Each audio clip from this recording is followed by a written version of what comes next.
দিতে পারবো না। আল্লাহ আমাদেরকে তৌফিক দান করুন। রাসূল তিলাওয়াত করতেন, শুনে মানুষ মুসলমান হয়ে যেত। শুধু তেলাওয়াত, শুধু তেলাওয়াত। আমি অত্যন্ত বিনয়ের সাথে বলছি, আমাদের এই কওমি মাদ্রাসাগুলোতে এলেমের যে মার্কাজ, এই মার্কাজের প্রথম কাজটাই হলো মুসলমানের সন্তানকে বিশুদ্ধ তেলাওয়াত শেখানো, নাকি? একেবারে প্রথম কাজটাই হলো গেলেই তারে ধরে দেয়, কয় আলিফ বা তা, এগুলো শিক্ষা দেওয়া হয়। এই উচ্চারণের অর্থ কি, উদ্দেশ্য কি? উদ্দেশ্য হলো বিশুদ্ধ কোরআনের তেলাওয়াত। কি বলেন, ঠিক না? তেলাওয়াত। কারণ এই তেলাওয়াত ছাড়া নামাজ হবে না, এই তেলাওয়াত ছাড়া নামাজ হবে না। এই জন্য নামাজ সহিশুদ্ধ করার জন্য সহিশুদ্ধ কোরআনের তেলাওয়াতের প্রয়োজন, সহিশুদ্ধ তেলাওয়াতের প্রয়োজন। আমার ভাইয়েরা, নবীজি কোরআনের তেলাওয়াত করতেন, আর এই তেলাওয়াত শুনে মানুষ মুসলমান হয়ে যেত, মুসলমান হয়ে যেত, বাধা দিয়ে রাখতো। ছোট্ট একটা ঘটনা মনে পড়েছে, শাইখুত তাফসীর আল্লামা ইদ্রিস কান্দলভী রাহমাতুল্লাহি আলাইহি তার কিতাবের মধ্যে লিখেছেন, তুফাইল ইবনে আমর রাদিয়াল্লাহু তাআলা নামে এক সাহাবী মুসলমান হওয়ার আগে মক্কায় এসেছেন আল্লাহর ঘর তওয়াফ করার জন্য। তারা কাফের হইল, আল্লাহর ঘরের প্রতি সম্মান ছিল, শ্রদ্ধা ছিল, এই জন্য তারা তওয়াফ করতো। তো তওয়াফের জন্য আসলে মক্কার লোকেরা কয়, এ তুফাইল, তুমি তো জানো না আমাদের মক্কাতে একজন লোক, নাম তার মুহাম্মদ, বাবার নাম আব্দুল্লাহ, সে নিজেকে নবী বলে দাবি করে আর এক আল্লাহর দাওয়াত দেয়, আর সাথে সাথে শোনো ওই লোকটার উপরে বলে কোরআন নামে কি নাজিল হয় এটা তেলাওয়াত করে শোনায়। আর এই তেলাওয়াত শুনে আমাদের সমাজের অনেক মানুষ বিধর্মী হয়ে যেতেছে। কোরআন তেলাওয়াত শুনে কি হয়? বিধর্মী হয়। এরা খুব ধার্মিক, কথা বোঝেন না? কোরআনের পক্ষে কথা বললে, কোরআনের সাথে জড়িয়ে থাকলে, কোরআন পড়লে পড়াইলে, আলেম হইলে, হকের পক্ষে থাকলে আজকে অনেকেই বিভিন্ন রকমের কথা কয়, তারা সন্ত্রাসী, তারা জঙ্গি। আর ইসরায়েল যে এইভাবে মুসলমান মারতেছে, এরা একেবারে পবিত্র। এরপরেও মুসলমানের মাথা এখনো ঠিক হয় না, এরপরেও তাদের সামনে গিয়ে আর আসতে করেন, ঠিক এই আওয়াজ দিয়ে হবে না, এই আওয়াজ দিয়ে হবে না। সব কাফের বেঈমান এবং তাদের চেলা চামুন্ডার কলিজায় কাপন ধরায় দিতে হবে, এমন আওয়াজের প্রয়োজন এখন। আমার ভাইরা, আমার বন্ধুরা, নির্বিকারে হত্যা করা হচ্ছে ফিলিস্তিনের মুসলমানদেরকে, যেমন পুরুষদেরকে তেমন মহিলাদেরকে, যেমন বুড়াদেরকে তেমন যুবকদেরকে, এমনকি কষি কষি মাসুম বাচ্চাদেরকেও পর্যন্ত হত্যা করা হচ্ছে। বাড়িতে নিরাপদ না, হাসপাতালে নিরাপদ না, অ্যাম্বুলেন্সে নিরাপদ না, অথচ তাদের ব্যাপারে কেউ কথা বলে না। কিন্তু দেখবেন কোথাও কোনো মাদ্রাসা মসজিদে কোনো কিছু নাই, তারপরেও তাদেরকে বয়ে বেড়াইতে হয় তারা সন্ত্রাসী আর জঙ্গি। আমি বলছি, কোরআন হাদিস পড়া কোনো আলেম ওলামা কখনোই সন্ত্রাসী হতে পারে না, কখনোই সন্ত্রাসী হতে পারে না। ইসলাম ধর্মের সাথে সন্ত্রাসের কোনো সম্পর্ক থাকতে পারে না। আমি নির্দ্বিধায় বলতে পারি, নির্দ্বিধায় বলতে পারি, মুসলমানদের সবচেয়ে বড় শত্রু ইহুদিরা আর খ্রিস্টানরাই হলো বর্তমান দুনিয়ার সবচেয়ে বড় জঘন্যতম সন্ত্রাসী।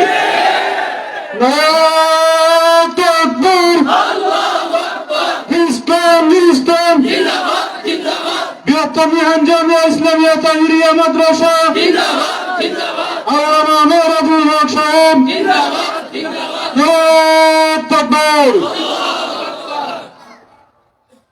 আমার ভাইয়েরা, কাজেই বুঝতে হবে, এত মারার পরেও না এরা যেটা করতেছে ঠিকই আছে, এরা যে মারতেছে এটা ঠিকই আছে, এই সার্টিফিকেট দিতেছে প্রতিদিন আপডেট। এখন তো মোবাইলের যুগ, কি দিল আপডেট, তো এই আপডেট দিচ্ছে যে তারা যেটা করছে, ইসরায়েল যেটা করতেছে এটা ঠিকই করতেছে, এটা ঠিকই করতেছে। চিনে রাখতে হবে, চিনে রাখতে হবে, নির্বিচারে ফিলিস্তিনের মুসলমানদেরকে মারবার ব্যাপারে যারা লাইসেন্স দিচ্ছে, যারা সহযোগিতা করছে, যারা সমর্থন করছে, সবগুলো মুসলমানের শত্রু। অথচ এদেরকে আমরা বন্ধু মনে করছি। রব্বে করিম কি বলেন? ইয়া আইয়ুহাল্লাযীনা আমানু লা তাত্তাখিযুল ইয়াহুদা ওয়ান নাসারা আউলিয়া বা'দুহুম আউলিয়াউ বা'দ ইয়াহুদ, হে ঈমানদারেরা, খ্রিস্টানদেরকে, ইহুদিদেরকে, খ্রিস্টানদেরকে তোমরা বন্ধু বানায়ো না। এরা তোমাদের বন্ধু না, এরা একে অপরের বন্ধু, তোমাদের বন্ধু না। হে মুসলমান, আজকে আমরা শত্রুকে বন্ধু মনে করি। আর আস্তে কোন লাতাজিদান্না আশাদ্দান নাসি আদাওয়াতান লিল্লাযীনা আমানুল ইয়াহুদা ওয়াল্লাযীনা আশরাকু ওয়া লাতাজিদান্না আকরাবাহুম মাওয়াদ্দাতান লিল্লাযীনা আমানুল্লাযীনা ক্বালু ইন্না নাসারা। আল্লাহ রাব্বুল আলামিন বলেন, লাতাজিদান্না আশাদ্দান নাসি আদাওয়াতান লিল্লাযীনা আমানুল ইয়াহুদা। হে নবী, আপনি উম্মতের মানুষের মধ্যে দেখবেন যারা ইহুদি, তারা হলো মুসলমানদের সবচেয়ে বড় শত্রু। তারপরের সিরিয়ালে ওয়াল্লাযীনা আশরাকু, যারা মুশরিক। সিনালেন, এরপর একটা সিনালেন আমি বলতে পারবো না, কারণ আপনারা খানদাত রাগ করছেন মনে হইতেছে, বলে আমরা খানদাত কি না হইলে না বুঝলে নাই, আমি আর বুঝাইতে পারবো না।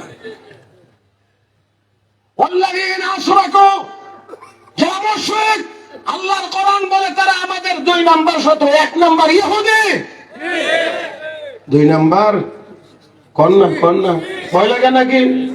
মুশরিক মুশরিক মুশরিক মুশরিক, তারা হলো মুসলমানদের 2 নম্বর শত্রু। মুহতারাম হাজরিন, কিন্তু দুর্ভাগ্য আমরা মাশাআল্লাহ তাদের সাথে আমাদের বন্ধুত্ব এমন যে বন্ধুত্বের কোনো তুলনা। আল্লাহ তুমি আমাদের সবাইকে সহি বুঝ দান করো, জোরে বলি আমিন। আরো জোরে, কষ্ট হইতেছে না তো? চলবে, আরো কয়েক মিনিট চলবে ইনশাআল্লাহ। আল্লাহ আল্লাহ তুমি মাজমাকে কবুল করো, উলামায়ে কেরাম বুজুর্গানে দ্বীনের হায়াতের মধ্যে তুমি বরকত দান করো। আমার ভাইরা, আমাদেরকে আমাদের বন্ধু চিনতে হবে, আমাদেরকে আমাদের শত্রুও চিনতে হবে। বন্ধু আর শত্রু যদি না চিনতে পারি তাহলে আমাদের দুর্গতি তো হবেই, এটাই স্বাভাবিক, এটাই স্বাভাবিক। মুহতারাম হাজরিন, তাহলে আসেন হযরত তুফাইল ইবনে আমর রাদিয়াল্লাহু তাআলা মনে আছে কি আপনারা, না ভুলে গেছেন জানি না। মক্কাতে আসছেন, কাফির বেঈমানরা কো সাবধান, তার নাম মুহাম্মদ আর বাবার নাম আব্দুল্লাহ, সে নবী দাবি করে একাত্মবাদের দাওয়াত দেয়, কোরআন তেলাওয়াত করে শোনায়। আর এই তেলাওয়াত শুনে অনেক মানুষ কি হয়ে যাইতেছে, বিধর্মী হয়ে যাইতেছে, বেদিন হয়ে যাইতেছে। মুসলমান হইলে বেদিন হয়, আর এরা খুব ধার্মিক। কি আজীব কারবার। ভাইরা সাবধান, তো ভাই তুমি কিন্তু তার কাছে যাও না, যদি তার তেলাওয়াতে ধরেলা তাহলে তোমারও কিন্তু ছাড়বে না, বেদিন বানিয়ে নেব, তোমার বিধর্মী বানিয়ে ফেলবে। আচ্ছা ঠিক আছে, যাবো না, আমি যাবো না, শুনবো না। ইচ্ছা করে তো শুনবো না, বুঝলাম। অনিচ্ছায় যদি আওয়াজ চলে আসে, এটা আবার কেমনি সহজে বোঝেন। আপনারা এখানে বসে ওয়াজ শুনতেছেন, অনেক আছে রাস্তা দিয়ে চলে যাচ্ছে, উনি এখানে আসার নিয়ত নাই, আসবেও না, কিন্তু যাওয়ার কারণে মাইকের আওয়াজ কানে যাইতেছে কিনা, এটা হলো অনিচ্ছা। তা এখন তুমি ইচ্ছা করে যাইবা না। এখন মুহাম্মদ যদি তেলাওয়াত করে, জোরে কোন সাল্লাল্লাহু আলাইহি ওয়াসাল্লাম, যদি তেলাওয়াত করে তোমার কানে তো অনিচ্ছায়ও আইসা আওয়াজ, তো তখন কি করবা? এটা তো একটা কথাই, তাহলে এক কাজ করি, বলে কি ও কানের ভিতরে তুলা ঢুকাই দিই। কেন? কি না শুনবার লাগে তোলা? কোরআন না শুনবার জন্য তোলা। আমি পরবর্তী কথা বলার আগে আপনাদের কাছ থেকে জানতে চাইবো, এই তোলার ভিতরেও আমার আল্লাহ যদি চান তাহলে আওয়াজ পৌঁছাইতে পারবেন না? হ্যাঁ হ্যাঁ, যারা বলেন নাই তাদের বিশ্বাসে একটু ঘাটতি আছে। আল্লাহ চাইলে তোলার ভিতরে আল্লাহ পারবেন। যে কেমনে আপনাদেরকে বুঝাই, সাইয়েদনা ইব্রাহিম আলাইহিস সালাম কে আল্লাহ কাবাগর নির্মাণের পরে বলছিলেন, ইব্রাহিম হজের একটা ঘোষণা দাও।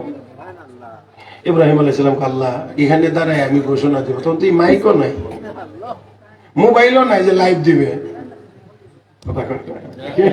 এমন কিছু তো নাই, একদম সোজা।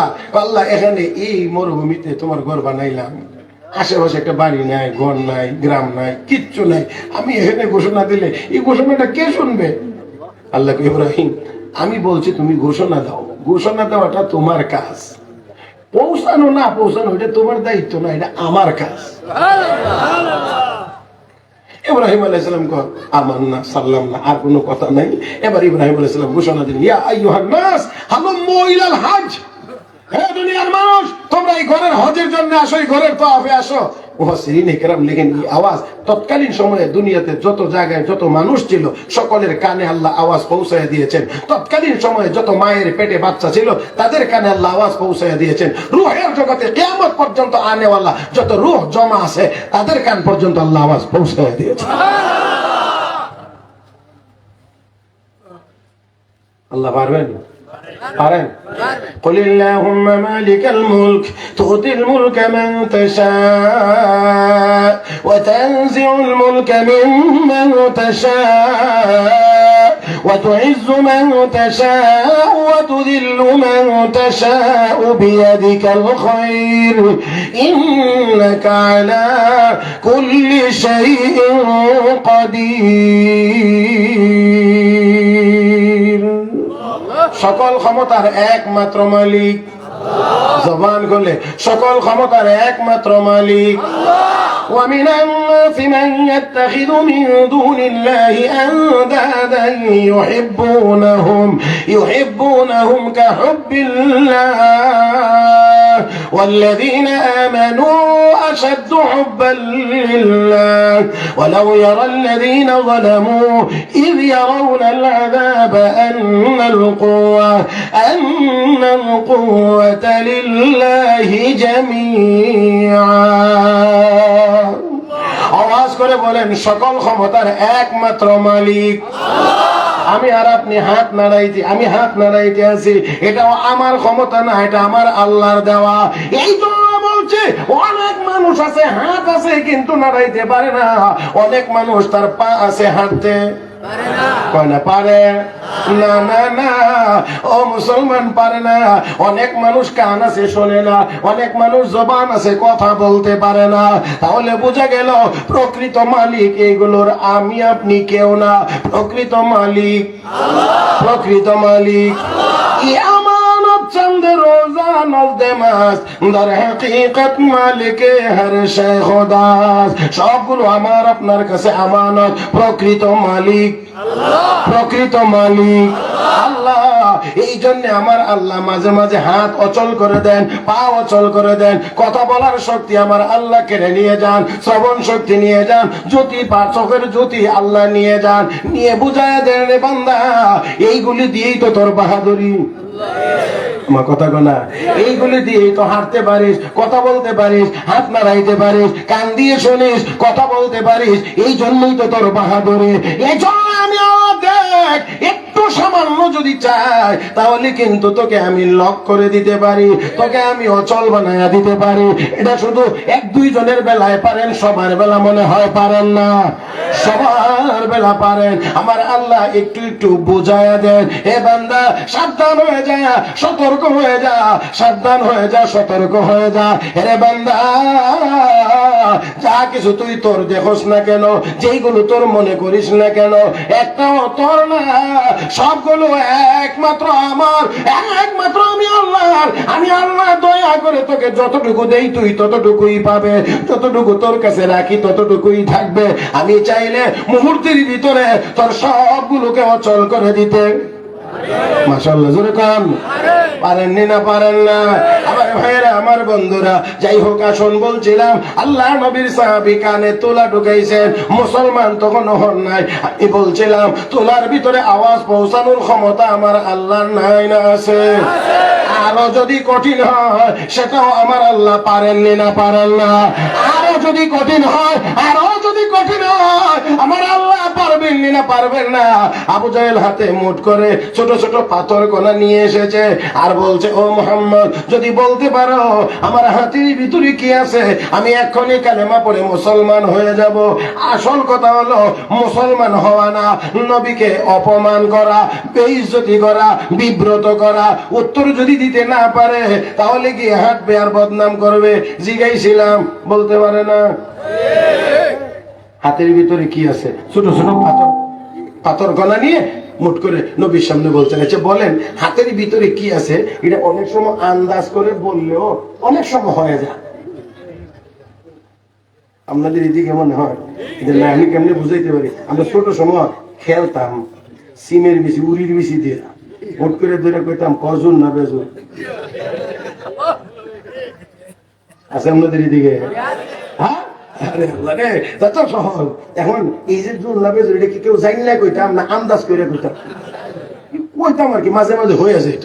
তো এটা মুট করে আপনি কয় কি আছে বলো, এটা বলতে পারে না, এটা নবীর শানের খেলাফ, এটা নবীর শানের উপযোগী না। কারণ বিশ্ব নবী এত নরমাল প্রশ্নের উত্তর দেওয়ার জন্য না, কারণ রাসূল বলছেন বহিস্তু মুআল্লিমান, আমি শিক্ষক হয়ে আইছি, তো শিক্ষকের এত সহজ প্রশ্নের উত্তর দেওয়ার লাগে না। এই মুসলমান, হ্যাঁ সবই তিনি জানেন, সবই দিবেন। বাকি আবু জাহেল যে আঙ্গিকে এখানে প্রশ্ন করেছে, আমার নবী সেই আঙ্গিকে এই প্রশ্নের জবাব দিলে হয় না। আল্লাহ নবী আল্লাহর কাছে দোয়া করুন, আল্লাহ আবু জাহেলের হাতের ভিতরে কি জানায় দাও না, একটু বলে দিই। আল্লাহ জিবরাইল রে কও, জিবরাইল যাও আমার হাবিব রে গিয়ে কও। এই এত সহজ প্রশ্নের উত্তর দিলে সাইয়্যিদুল মুরসালিন, ইমামুল মুরসালিন এই পদের সাথে মানায় না। প্রশ্ন আরো কঠিন হোক, তারপরে উত্তর হবে। তো প্রশ্ন কঠিন হবে কেমনে? আমার হাবিব রে গিয়া বলো, উনি যেন তার চাচারে গিয়া কয় যে চাচা আমি বলবো তোমার হাতের ভিতরে কি, না তোমার হাতের ভিতরেরটা বলবে আমি কে। এখন একটু কঠিন হয়েছে না? কদ্দুর কঠিন হয়েছে মনে হয়?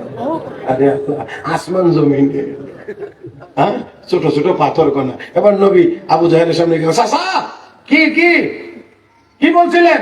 বলছিলাম আমার হাতের ভিতরে কি আছে যদি বলতে পারো ঈমান আনবো। চাচা আমি বলবো তোমার হাতের ভিতরে কি, না তোমার হাতের ভিতরেরটা বলবে আমি কি।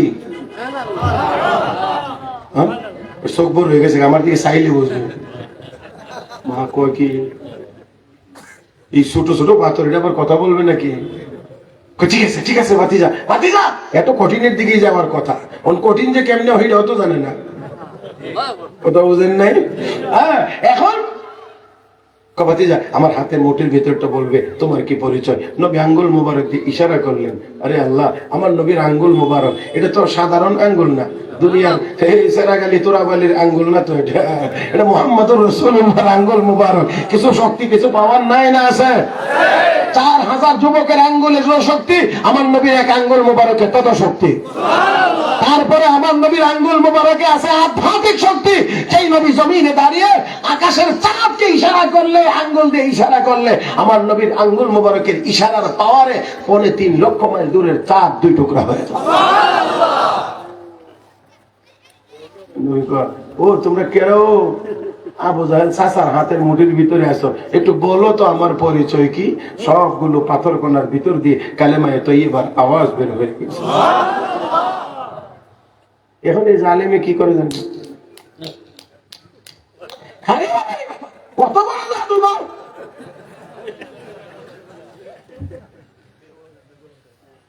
আপনারা আসেননি মাঠে নাকি? অসুবিধা লাগতেছে তাই না? এবার হাত পরিষ্কার করে, আরে বাবা রে বাবা, কত বড় জাদুঘর! জাদু দিয়া এই পাথর কণার মুখ দিয়েও কালেমার আওয়াজ বের করে নিয়েছে, জোরে আওয়াজ করে নাউজুবিল্লাহ। আসলে আর কপাল খারাপ, বদনসিব বদনসিব। আমাদের দেশে এমন কিছু বদনসিব আছে। এই দেশে এত উলামায়ে কেরাম, এত বুজুর্গানে দিন, এত মাদ্রাসা, এত মসজিদ পাওয়ার পরেও এই বদনসিব কয় কি মাদ্রাসায় কেন শহরে হতে ওযু শিখায়? এটা তো ভালো কথা না, কথা বুঝছেন না? আমরা সন্তানদেরকে এরা জঙ্গি মানে বানানোর জন্য এরা শব্দ গঠন করে, শহরে হতে ওযু, সরায়াতে আজান, রস্যইতে ইসলাম, দীর্ঘইতে ঈমান, এগুলি পড়ায়া পড়ায়া আমাদের সন্তানদেরকে মানে মৌলবাদী বানাইতে আছে। তো কি কি বানাইতো? শহরে হতে অজগর, কথা বলছেন না? হে অজগর পার্টি।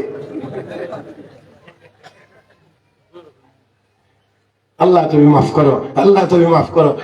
আমি বলছি আজান চলবে, আজান শিখবে, এটাই মুসলমানের দেশ। এখানে আজানই শিখবে, এখানে ওযু শিখবে, এখানে ইসলাম শিখবে, এখানে ঈমান শিখবে। সবকিছু শিখার আগে মুসলমানের সন্তান ইসলাম শিখবে।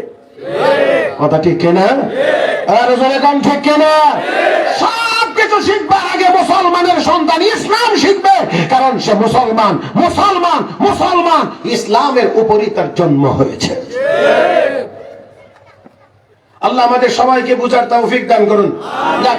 হযরত তুফাইল ইবনে আমর কানে না কি দিছে? আল্লাহ মনে নাই, মনে হয় তুলা দিছে। কি কি কারণে, কি জন্য? কোরআনের আওয়াজ যেন কানে প্রবেশ করতে না যেন পারে। ওই জালেমেরা চিন্তা করে দেখ, হিসাব করে দেখ, তোর দাদারা আগেও এই কাম করছে, কিন্তু পারছে না ঠেকায় রাখতে। কথা কয় না? হ্যাঁ, পারছে না। এই ভারতবর্ষে ব্রিটিশরা কম করে নাই, হাজার হাজার ওলামায়ে কেরামকে তারা হত্যা করেছে, ফাঁসিতে ঝুলাইছে, আগুনে পোড়ায় শহীদ করেছে। লক্ষ লক্ষ কোরআনের কপি বলিয়ন সমুদ্রে ভাসায়া দিয়েছে, ডুবাইয়া দিয়েছে, আগুনে পুড়ায়া ছাই করে দিয়েছে। মনে মনে ভাবছিল কোরআন মুসলমানের কাছে থাকবে না। হযরত আকদাস মুনাজির ইসলাম আল্লামা রহমাতুল্লাহ কিরানবী রাহমাতুল্লাহি আলাইহি এক মঞ্চে ভাষণ দিতে গিয়ে ঘোষণা দিলেন, হে মুসলমানেরা, আমি কোরআনের একটি আয়াত তেলাওয়াত করব, যদি তেলাওয়াতে ভুল হয় সংশোধন করে দেওয়ার মতো কোন হাফেজ কি এখানে আসো? বলা মাত্রই 200 হাফেজে কোরআন দাঁড়িয়েছে। সুবহানাল্লাহ। 200 হাফেজে কোরআন দাঁড়াইছে। বুঝাইয়া দিলেন, কাগজে লেখা কোরআন পানিতে ডুবাইয়া দিতে পারবা, আগুন দিয়ে জ্বালিয়ে দেবা, কিন্তু মুসলমানের সিনার ভিতরে যে কোরআন আছে, এই কোরআন তুমি কোন আগুন দিয়ে জ্বালাইবা, কোন পানি দিয়ে ডুবাইবা? হে মুসলমান, যদি আমি বলি আল্লাহ না করুন, আল্লাহ না করুন, দুনিয়ার কোন জালেম যদি এখন সারা দুনিয়াতে যত কোরআনের কপি আর ভলিউম আছে সবগুলো ভলিউম যদি আগুন দিয়ে জ্বালিয়ে দেয়, সকালবেলা সন্ধ্যা হওয়ার আগে আগে মুসলমান আবার লক্ষ লক্ষ কোরআনের কপি তৈরি করে ফেলবে। কি কোন আপনারা এমন হাফেজ আছে না? এই কয়দিন আগে সুনামগঞ্জে এক মাদ্রাসায় গেছি, তো গেছি পরে মোহতামিম সাহেব এক ছাত্র আমার কাছে হুজুর কি কাম করছে শুনেন। আমি তো মনে হচ্ছে আল্লাহ কোন বিচার আসার লইছে আমার কাছে, একই কাম করছে শোনেন। কি কাম করছে, কি হয়েছে? শুনলেন? আরে কি হয়েছে মানে আমার একটু আকর্ষণীয় করতেছে, মানে আকর্ষণ লাগাইতেছে। কি করছে কাণ্ড, কি করছে? আমি কি করছে? সর্বশেষ গিয়ে জানছি 18 ঘন্টা সময় নিয়ে বিসমিল্লাহির রহমানির রহিমের বা থেকে নিয়ে মিনাল জিন্নাতি ওয়ান নাসের সিন পর্যন্ত 18 ঘন্টা সময়ে উস্তাদের সামনে বিনা লোকমায় 30 পারা কোরআন তেলাওয়াত করে শুনতেছে।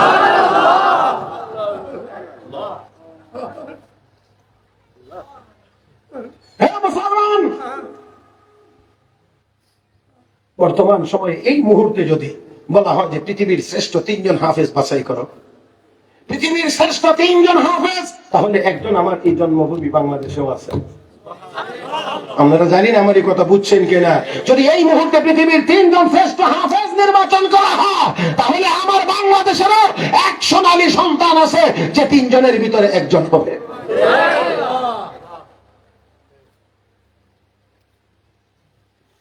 ভাবলে হবে না, সবকিছু মনে মনে কল্পনা করলে সব বন্ধ করে অনেক কিছু কল্পনা করা যেত। চোখ খুললে দেখবেন আপনি নিহাই নিয়েছেন, বুঝেননি এগুলি আমার অনেক কিছু চোখ বন্ধ করে অনেক কিছু ভাবা যায়, মানে মনে মনে আপনি কোথায় যেতে আছেন, লন্ডন গিয়ে পৌঁছে গেছেন গে, টাকা পয়সা ইনকামের অভাব নাই, বাড়িতে টাকা ভাড়ায় বাড়ি ঘর যা আছে সব করে ফেলাইতে আছেন, এই সেই অমুক তমুক এটা ওইটা কোনো কিছু বাকি নাই। একটু পরে চোখ খুললে দেখবেন বাজারে চার দোকানে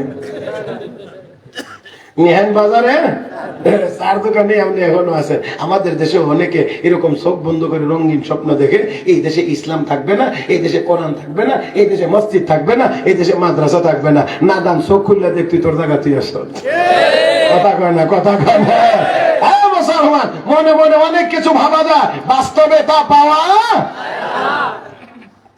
এই দেশে ইসলামের শিক্ষা অনেক মাটির নিচে।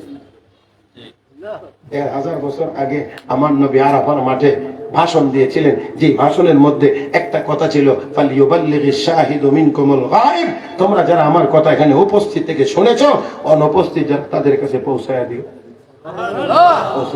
অনেক সাহাবীরা বাড়িতেও গেছেন না, ওইখান থেকেই গাড়ি লইয়া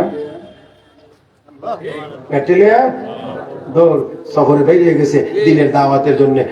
এই গাড়িওয়ালাদের তাবলীগের ইজতেমা আগামী ফেব্রুয়ারি মাসের 2, 3, 4 কোন মাসের? কথা কয় না? এইটাই ইস্তেমা। উলামায়ে কেরামের তত্ত্বাবধানে যেটা চলবে এটাই তাবলীগ। উলামায়ে কেরামের তত্ত্বাবধানে যে ইজতেমা হবে এটার নামে ইজতেমা, বাকিটা কোনো ইজতেমা না। আমার ভাইরা, ওই সাহাবায়ে কেরাম সেই শুধু সৌদি আরব থেকে চায়না পর্যন্ত 50 বছরের ভিতরে ইমানের দাওয়াত নিয়ে চলে গেছে। ওই চায়না যাইতে গিয়ে সাহাবায়ে কেরামের সেই সোনালী মানুষদের কদমের ধুলা বাংলাদেশেরও চট্টগ্রামের জমিনে পড়েছে। বাংলাদেশের চট্টগ্রামের জমিনে এই সাহাবায়ে কেরামের পায়ের ধুলা পড়েছে। তো এই দেশে ইসলাম সাহাবায়ে কেরামের পায়ের ধুলার বরকতে এসেছে। কাজে ইসলামের শিকড় মাটির অনেক নিচে, কোন ছাগল চাইলেই টান দিয়ে উপড়ে ফেলে দিতে পারবে না।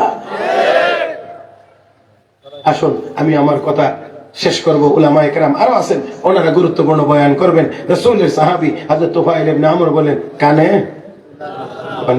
তোলা। আর এই তোলার থেকে আর আগাইতে পারি না, এমনি থেকে যাই ঘুরে ঘুরে। আমরা তো জানি আছি। এবার কানে তোলা ঢুকাইলেন। তিনি বললেন, এমন করে ঢুকাইলাম সামনে দাঁড়িয়ে কোনো মানুষ কথা বললে আমি শুনি না। আমি আবার কাবার দিকে রওনা করলাম। রওনা করার আগে জেনে নেওয়ার চেষ্টা করলাম মুহাম্মদুর রাসূলুল্লাহ কোন দিক দিয়ে আছেন। আমার ভাইরা, তিনি যদি এই দিকে, তো আমি রওনা করব এই দিকে। এবার যেই দিকে নবী উল্টা দিক থেকে রওনা করেছে, যাতে নবীর সাথে দেখা না হয়, সাক্ষাৎ যেন না হয়, তেলাওয়াতের আওয়াজও যেন শুনতে না হয়। তারপরও আছে কানে তোলা, নবীর কাছে যাবে না। এবার তিনি বলেন, রওনা করলাম। চলতে চলতে চলতে চলতে হঠাৎ আমার চোখ একবার গিয়ে পড়ে গেল মুহাম্মদুর রাসূলুল্লাহর চেহারা মুবারকের উপরে। আর একটু জোরে। ও ভাইরা, এমনিতেই তো চোখ এদিক ওদিক একটু বেশি দৌড়ায়, আর যেই দিকে না করবেন সেই দিকে বেশি যায়। যেদিকে না করবেন এই দিকে আরো বেশি যায়। আমার ভাইয়েরা, আর এখানে তো তার না, যেই জায়গায় না এটাই আসলে হ্যাঁ। আরে দেখবো তো তুমি নবীরে দেখতে, নবীর সাহাবী হযরত আব্দুল্লাহ ইবনে যায়েদ ইবনে আব্দুর রাব্বিহ নবীর ইন্তেকালের খবর পাইছেন, বাগানে কাজ করতেছিলেন। সাথে সাথে কাজ কাম বন্ধ করে ওযু করে 2 রাকাত নামাজ পড়ে, কো মালিক, যে চোখ দিয়ে এতদিন তোমার হাবিবের চেহারা দেখাইছো, তোমার হাবিবকে নিয়ে গেছো, এই চোখ আর আমার দরকার নাই। আমি এই চোখ দিয়ে দুনিয়ার আর কাউকে দেখতে চাই না।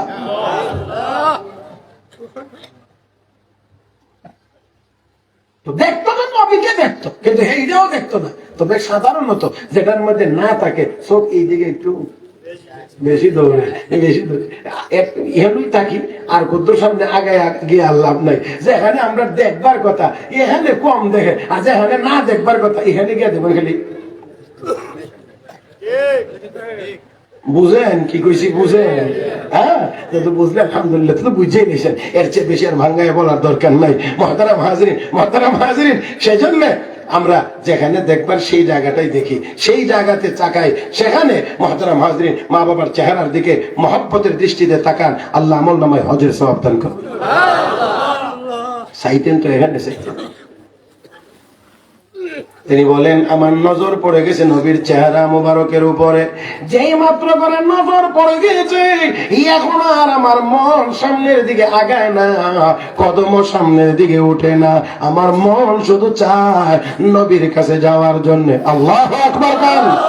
আমার মন শুধু চায় নবীর কাছে যাইতে। নবীর কাছে না গিয়ে আর পারি না। আমার আপনার নবীর চেহারা মুবারক এত সুন্দর চেহারা আমার আল্লাহ অতীতেও বানান নাই, কিয়ামত পর্যন্ত আর বানাইবেন না। এরে বন্ধু, আমরা সবাই জানি আমার আপনার নবী শেষ নবী, খাতামুন নবীন। নবীর উপরে সে নবুয়ত শেষ। শুধু তা না, কিতাবে লেখে আমার আপনার নবী পর্যন্ত এসে নবুয়ত যেমন শেষ, আমার আপনার নবীর উপরে এসে হুসন জামাল তথা সৌন্দর্য শেষ। মানে আমার নবীর চাইতে আর বেশি সুন্দর কোন মানুষ দুনিয়াতে কোনদিন আগমন করবে? তো আমার আপনার নবীর সুন্দর জামা মোবারকের উপরে যখন নজর পড়ে গিয়েছে, এবার তিনি বলেন আমার মনে চায় শুধু ওই দিকে যাইতে, ভিন্ন দিকে আর যাইতে পারি না, আমার কদম চলে না, আমার পা চলে না। এবার নবীর দিকে যাইতে শুরু করলাম, কাছাকাছি চলে গেলাম। যতটুকু কাছে গেলে একজন মানুষ আরেকজনের আওয়াজ শুনতে পায়, তার চাইতেও আরো একটু দূরে থাকার পরেও আল্লাহর নবীর কণ্ঠের তেলাওয়াতের আওয়াজ আমার আল্লাহ আমার কানের তোলার ভিতরে পৌঁছায়া দিয়েছে। আমি শুনি গনগন করে তেলাওয়াত। আমি আপনাদেরকে জিজ্ঞেস করব, কিসের তেলাওয়াত? কন্যা কিসের তেলাওয়াত? কিসের তেলাওয়াত? কার জবানে? এখানে কিন্তু বুঝার আছে, কোরআন কালামুল্লাহ, তিলাওয়াত করেছেন রাসূলুল্লাহ। আমার ভাইরা, কোরআন কালামুল্লাহ, তিলাওয়াত করেছেন রাসূলুল্লাহ। আমার আপনার নবীর জবানে কোরআনের তিলাওয়াত কত মজা, তার তো কোনো নমুনা আমি দেখাইতে পারবো না। আমার ভাইরা, আমার বন্ধুরা, যারা শুনেছে তারা বলতে পারবে নবীর জবানে কোরআনের তিলাওয়াত কত মজা ছিল। আমার ভাইরা, তবে আমরা আশাবাদী, আল্লাহ যদি দয়া করে আমাদেরকে জান্নাত দেন, ওই জান্নাতের ভিতরে আমরা ওই কোরআন তেলাওয়াতের অনুষ্ঠানে নবীজির জবান থেকে তেলাওয়াত শুনতে পারবো। আমার ভাইয়েরা, বিশ্ব নবী রাহমাতুল আলামিনের তেলাওয়াতের আওয়াজ কানের ভিতরে গিয়ে যখন পৌঁছে গিয়েছে, তিনি বলেন এত মজার তেলাওয়াত, এত সুন্দর তেলাওয়াত জীবনে শুনি নাই, কেউ করছে বলে জানি না। কাছাকাছি চলে গেলাম, এবার নিজের হাতে নিজের কানের তোলা পরিষ্কার করতে লাগলাম। চিৎকার মেরে বলেন আল্লাহু আকবার। আল্লাহ বলেন, وَإِذْ يَمْكُرُ بِكَ الَّذِينَ كَفَرُوا لِيُثْبِتُوكَ أَوْ يَقْتُلُوكَ أَوْ يُخْرِجُوكَ وَيَمْكُرُونَ وَيَمْكُرُ اللَّهُ وَاللَّهُ خَيْرُ الْمَاكِرِينَ।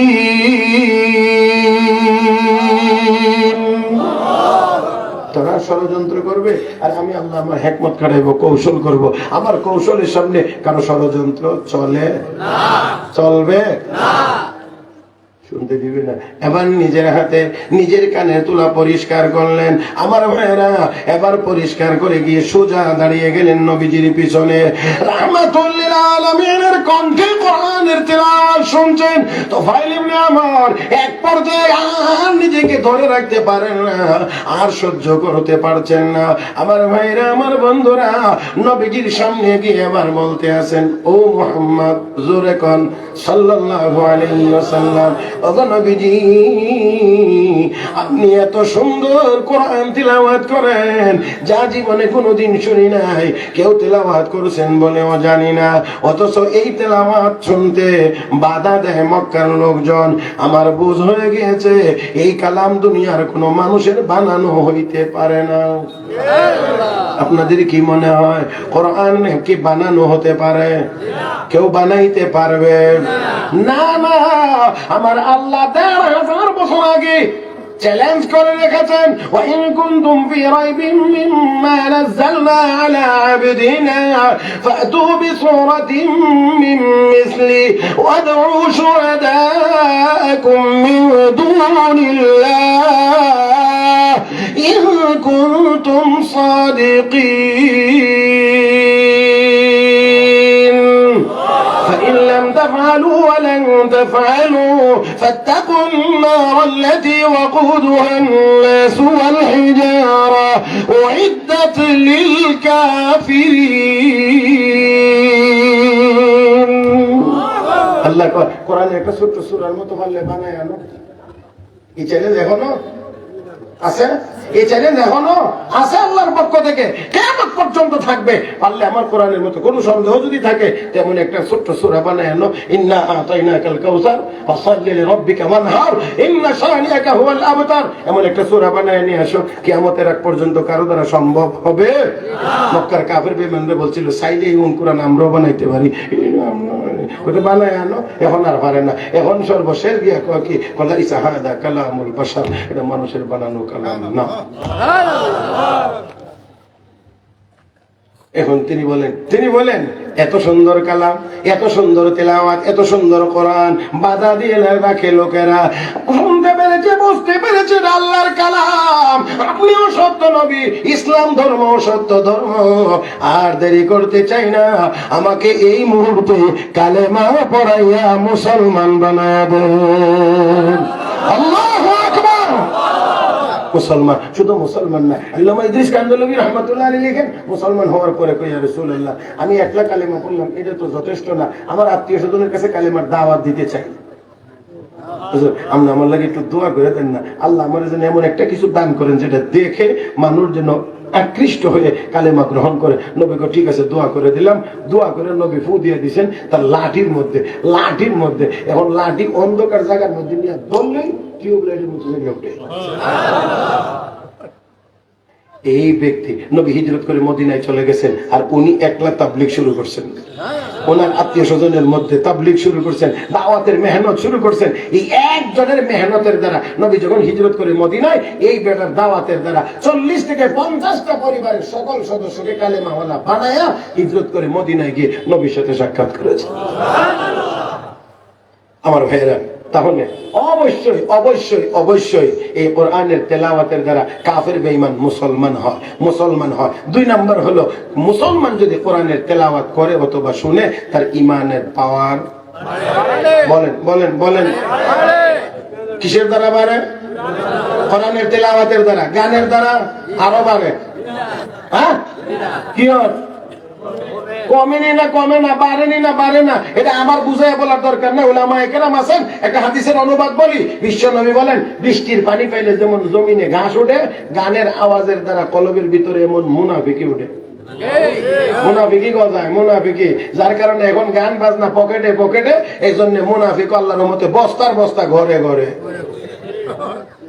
রাগ করবেন আপনারা, অনেক উলামায়ে কেরাম আছেন আমার বদদুয়া দেন, আমি ডরাই।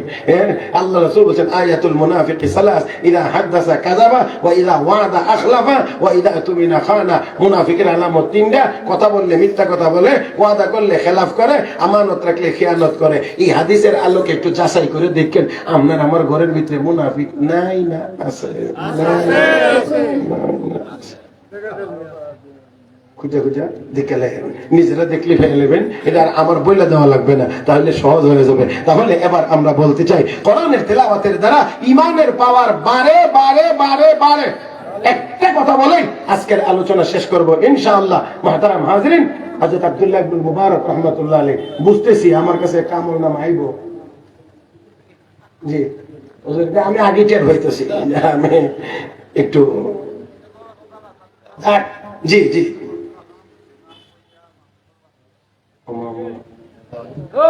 বাস আমরা সবাই না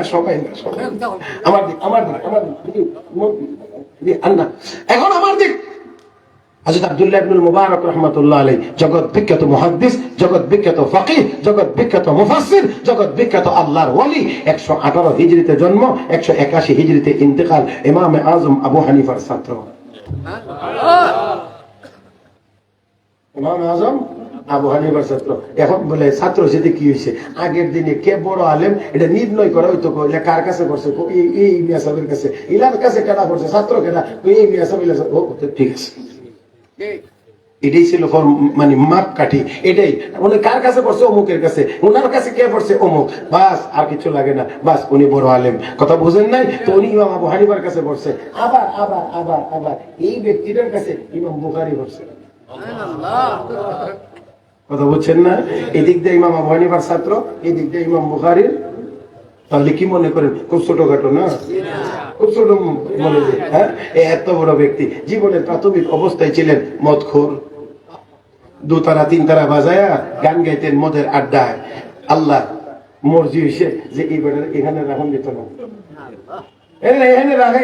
তুই এখানে কি করস, কি আজে বাজে জিনিস খাই, তুই 2 তারা 3 তারা বাজায়া শোনা বন্ধুর গান গাছ, মানে এখান থেকে আল্লাহ উঠে নিয়ে আসবে। এই জন্য কামটা কি করছেন জানেন, একদিন বেশি পরিমাণে মদ খাই লেছে, একেবারে পুরা স্ক্রু বল্টু সব খুলে গেছে। যখন একটু হুশ হয়েছে তো দুতারা খুঁজে বাইর করছেন, বাজাইতেছে বাজে না, বাজাইতেছে বাজে না, বাজাইতেছে বাজে না, আরে মনে হয় তার তো ঢিলা হয়ে গেছে, টাইট করছে, মেরামত করছে, মেরামত করেও বাজে না, বাজানোর চেষ্টা অব্যাহত আছে। এক পর্যায়ে দেখে বাজনার আওয়াজ আসে না, এই তারের ভিতর থেকে কোরআনের আওয়াজ আসতেছে। ألم يأن للذين آمنوا أن تخشع قلوبهم لذكر الله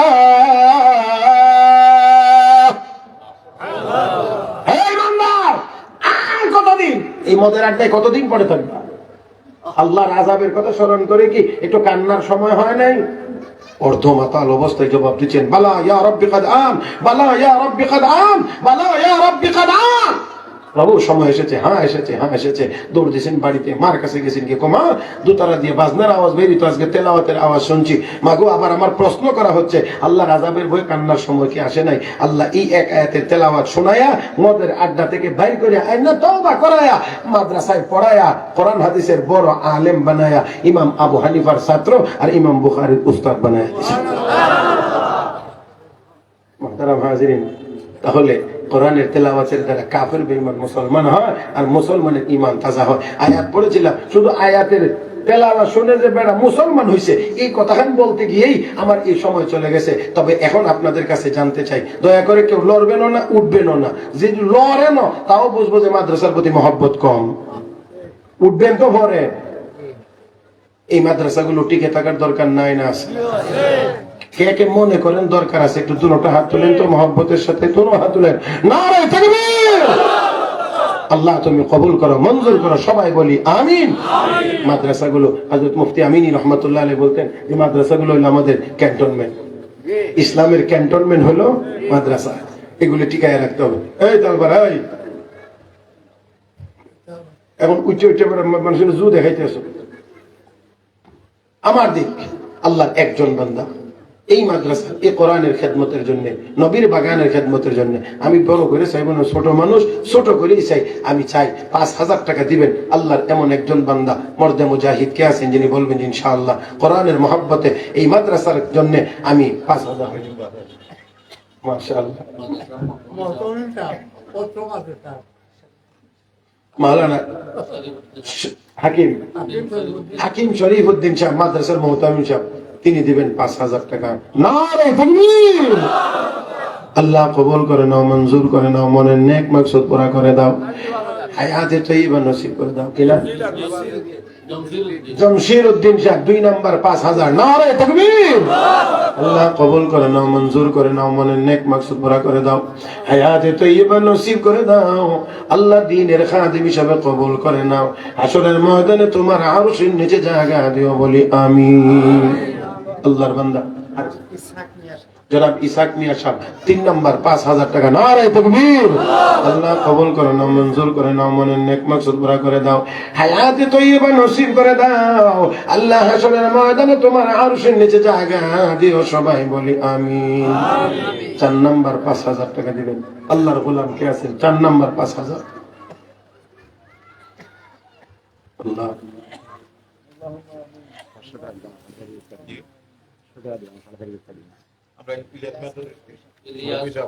ইলিয়াস চৌধুরী সাহেব মুরব্বী সাহেব 500 নগদ আর 4,500 ওয়াদা, মানে 4 নাম্বার 5,000। নারে তাকবীর!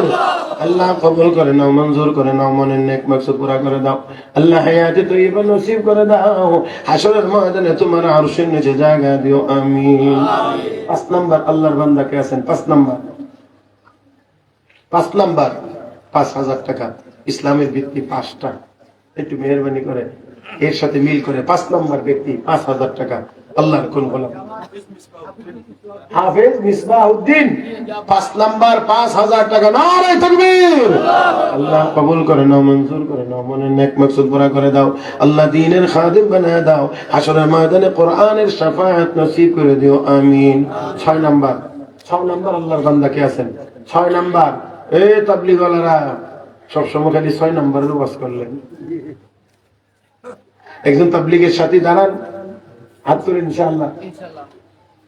কয়সিলা দিছেন? জি আচ্ছা কম লাগাইছেন, যাক আল্লাহ আরো বেশি সময় লাগাবার তৌফিক দান করুন। তাবলীগের সাথী কি নাম? জনাব মুজিবুর রহমান সাহেব, 6 নাম্বার, 5,000 টাকা। নারে তাকবীর! আল্লাহ কবুল করেন, মঞ্জুর করেন, মনের নেক মাকসুদ পুরা করে দাও, হায়াতে তৈয়বা নসিব করে দাও। আল্লাহ হাশরের ময়দানে কোরআনের শাফাআত নসিব করে দিও, আমিন। আল্লাহর গোলাম কে আছেন? 7 নাম্বার, 5,000 টাকা দিবেন। 7 নাম্বার, জাহান্নামের গেট 7টা, আল্লাহ যেন জাহান্নামের গেট থেকে হেফাজত করেন, সেই আশা। আল্লাহর কোন গোলাম? 7 নাম্বার, 5,000 টাকা। আল্লাহ কি নাম মুরব্বী? জনাব ময়না মিয়া সাহেব, নিহাইলের 7 নাম্বার, 5,000। নারে তাকবীর! আল্লাহ কবুল করেন, মঞ্জুর করেন, মনের নেক মাকসুদ পুরা করে দাও, হায়াতে তৈয়বা নসিব করে দাও। আল্লাহ হাশরের ময়দানে তোমার আরশের নিচে জায়গা দিও, আমিন। জান্নাতের গেট কয়টা? 8টা। গেট বন্ধ থাকতো না খুলতো? আল্লাহ তাহলে কে আছেন এই জান্নাতের গেটটা যেন এই দানের বরকত আল্লাহ খুলে দেন। আব্দুল মানাফ সাহেব, আপনি এত খান্দার থেকে 8 নম্বরে গেলেন, মানে আপনি নিয়ত করে রাখছিলেন যে জান্নাতের গেটটা আসো, এটা আমি খুলেলাম। মাশাআল্লাহ। জনাব আব্দুল মান্নাফ সাহেব, 8 নাম্বার, 5,000। নারে তাকবীর! আল্লাহ কবুল করেন, মঞ্জুর করেন, মনের নেক মাকসুদ পুরা করে দাও। হায়াত হাফেজ 9 নাম্বার, হাফেজ তাজ।